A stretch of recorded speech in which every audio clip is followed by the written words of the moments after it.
Hello friends, welcome to Knowledge Madness channels, and today we are going to see the for loop, which is again important topic in Python. And whenever you want to do some iteration, then at the time this for loop is very helpful. Let's see in Jupyter Notebook.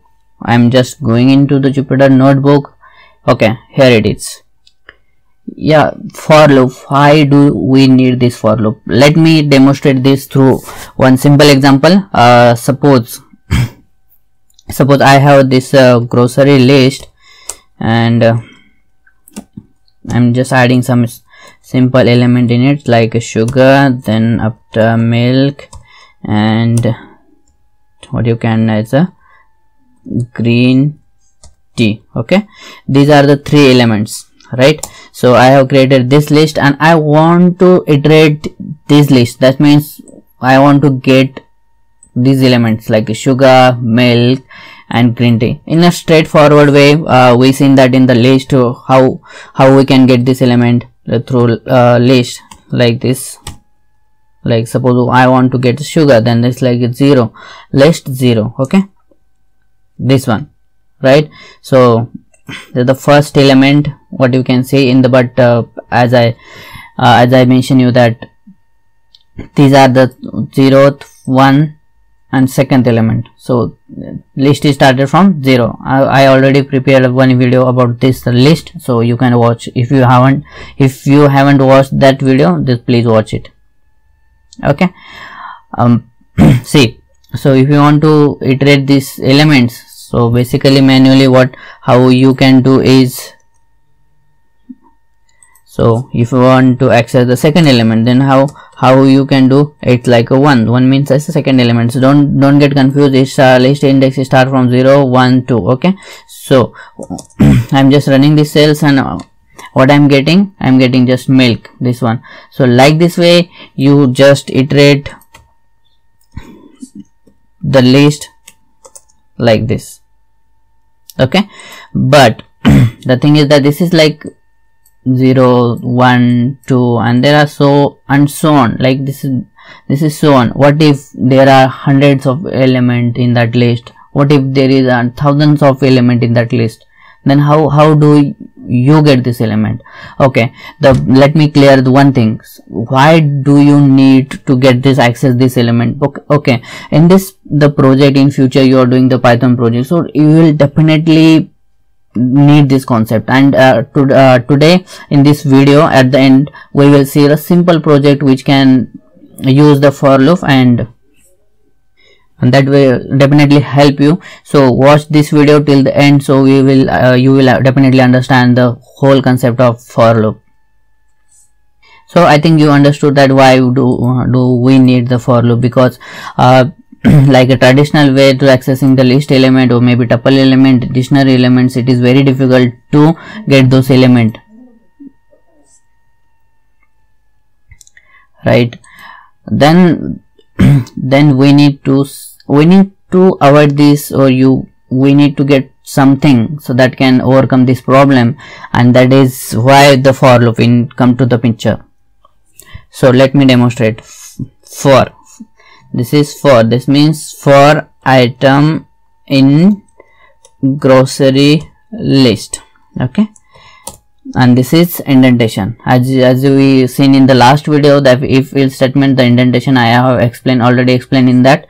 So this is basically the indent, means like this tells the Python programming interpreter, like whatever the inside in this comes under in the for loop, to execute these statements inside this for loop. Okay, what this indicate, this item, it's just like this is the elements inside the list or inside the iterable things. Maybe it may be tuples, it may be dictionary. Okay, so let me print this item. Okay,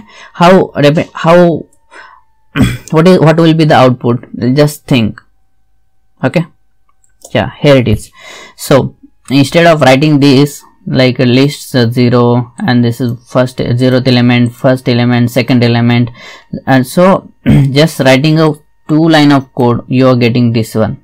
So okay, if your list is like 100 elements, then then this will print those 100 elements in a 2 line. That means for loop is very convenient way to iterate the things. Okay, got it. Let's apply this if concept in this for loop. So I'm just removing these statements. So we know that if there is a element in this, then you can just modify that element, right? So I'm just like, if the element, that means item, equal to sugar, then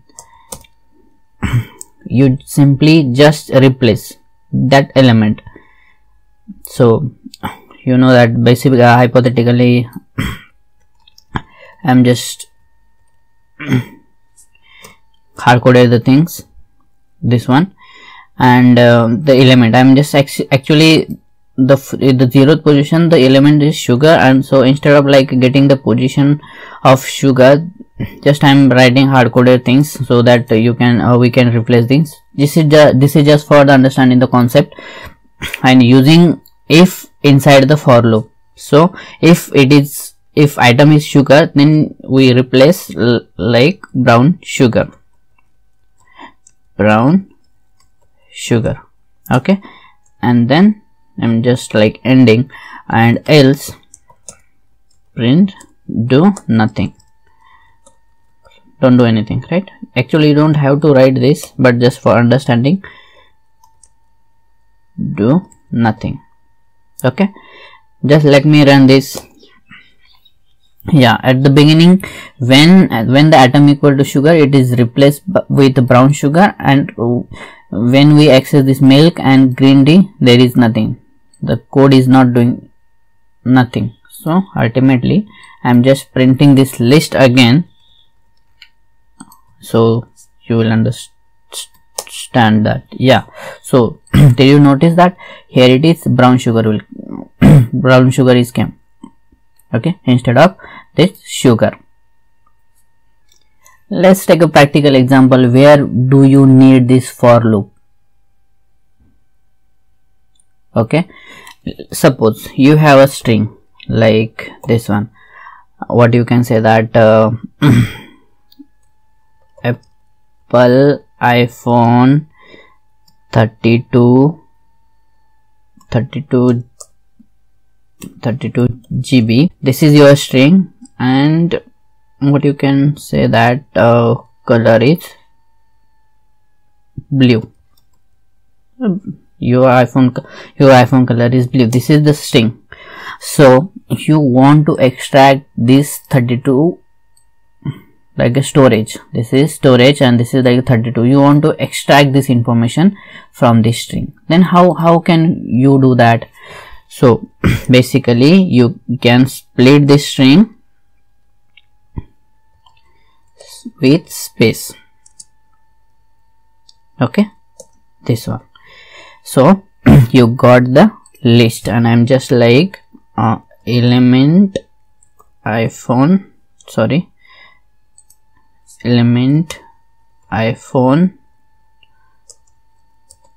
and list. So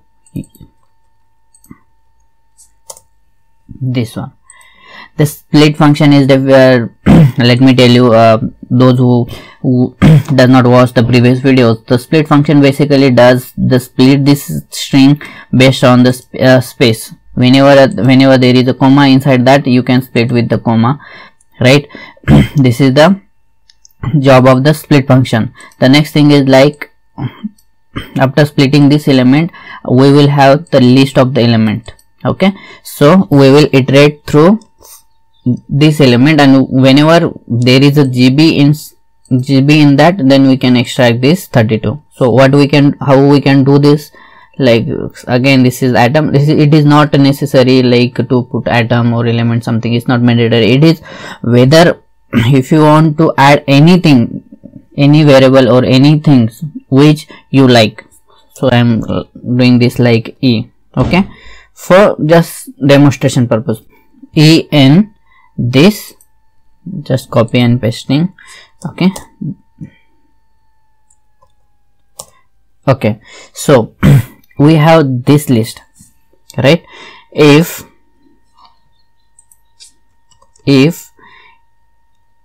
GB, I'm just checking the GB in which element. If GB in E, then what we can do, just E dot replace, basically replace GB with nothing.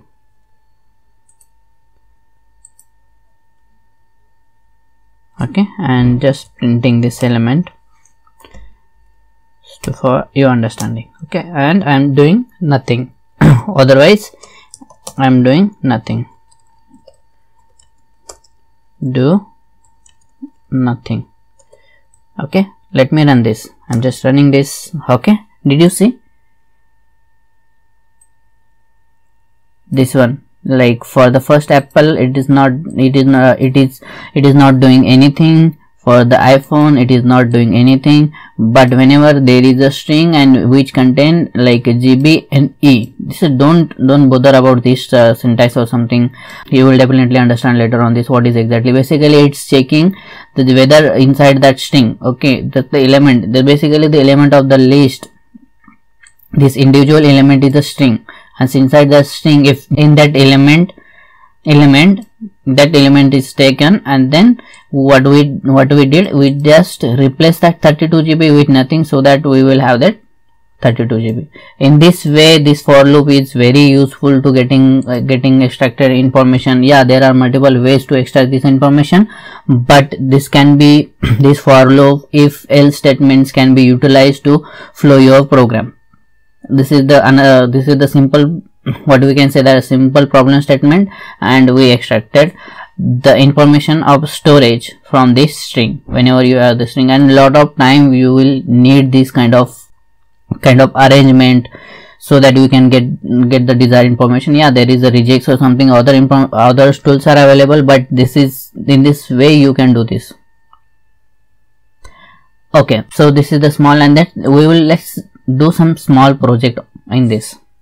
Once you understand the concept, then there is nothing difficult in this. So again I am telling you that the for loop is nothing but it iterate through the elements of iterable things like list, tuple, set, dictionary. That's it, nothing else, right? So basically what it is, it's like iterate one by one. So let's take this example. This is the list. So initially first time it's get this Apple, then execute this set of statement line, like checking the condition if GB inside E element of the first element is Apple. Okay, let me print over here so that you can understand.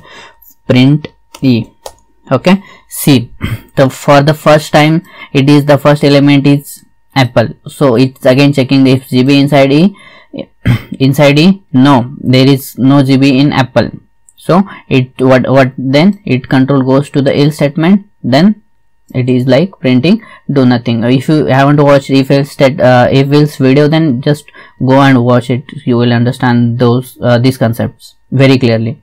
Yeah, then again the second times it's iPhone, there is again inside that's like iPhone, then this printing here it is iPhone, then it is checking like a GB inside E, there is no GB in iPhone, so then again it's this do nothing, then it's like you print 32 GB. Yeah, so I'm printing this element first, it is 32 GB, yes, GB inside that, then what it does, it is just replace this GB with nothing, then ultimately you will have this only 32, and I'm just printing this. Okay, else do nothing. Then after the last element is the blue, and if there is again it's checking the condition for GB, and that's it. So this is the basic concept about the for loop. You can also iterate the two elements or two zip two list by using the zip. Later on I will show you how to do that, but for now, for this time being, just clear the concept. Okay, so let's do some small project in this, so that you will have the better understanding, better use cases, so that you can use this in your real project. Okay, the example is, the small assignment is like, if you want if you want to get the informations. Okay, basically what you need to do, get the information of employee, what is his name, age, his designations and hometown. Capture this information and store it into list by using the for loop. How we can do that?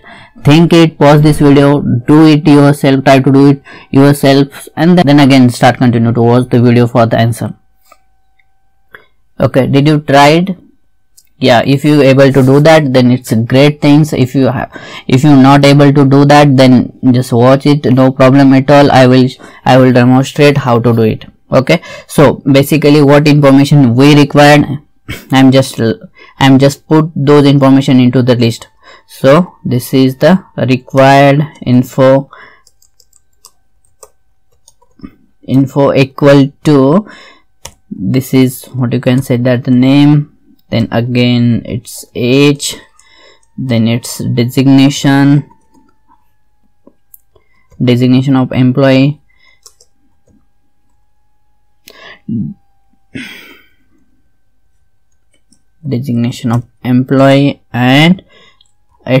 and his or her hometown. Okay, did you see? I have just simply created the list where we need this information. You got it? Yes. Then next we will use the for loop for this and to get this information. So basically user should have entered this information. We will execute the for loop here. Let's do this for item in required info. So I'm just like, to avoid typo, I'm just copy and pasting, and most of the time we need to do this copy and pasting. This is the great job in coding.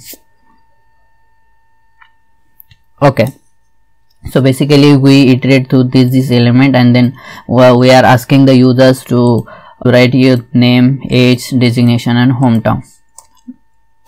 Let me show you how we can do this. So I will, in this small project, I will show you the power of for loop. So I'm just writing here is the information string, information string, and then enter. I'm just like enter your, it's a generic terms. Okay, enter your, I'm just like simply concatenation of the string, which is the element of that list. So suppose that will be, okay, so enter your name, enter your age, enter your designation, enter your hometown. So I'm for better understanding, I'm printing this information string. Okay, so I'm just printing this. So basically what we can do, then we can ask the user to write his information. So item info equal to, okay, and how we collect this information? Through input. And this one, this is the information for, this is informations info string, that means enter your whatever it may be, its name, it's your destination, and I just want to this on the second line. Okay, next line. So that's what slash and backward slash and do these things. And then yeah, so user will enter this some information about his name, but we need to store that information, right? So I'm just also storing the information in the list. So before that we need to something to store. So I'm just creating the user info as a blank list. Here it is. So I'm storing this info like append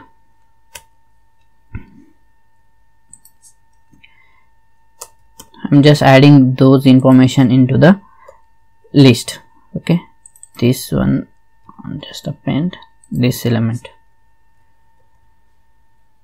Okay, what we did like we created the list, required information list, name, age, destination, and then we iterate through the list, and that every time we created the generic terms like enter your, and then every time when its code is run, it's like enter your name, enter your age, enter your destination, and enter your hometown, and then we are just storing that information whatever the user enter in the item info, and then item info we just added to the added in a list, and which is created. I have created the user info empty list, and we are just simply adding those information into this list, and finally I'm just printing this user info. Okay, so let me run this. Yeah, so the basically don't confuse with this. So I have just printed this print statement information string, that means this is enter your name. Okay, so we need to add some space in between so that we can have this, okay, information string, and just I'm right now just for complete this.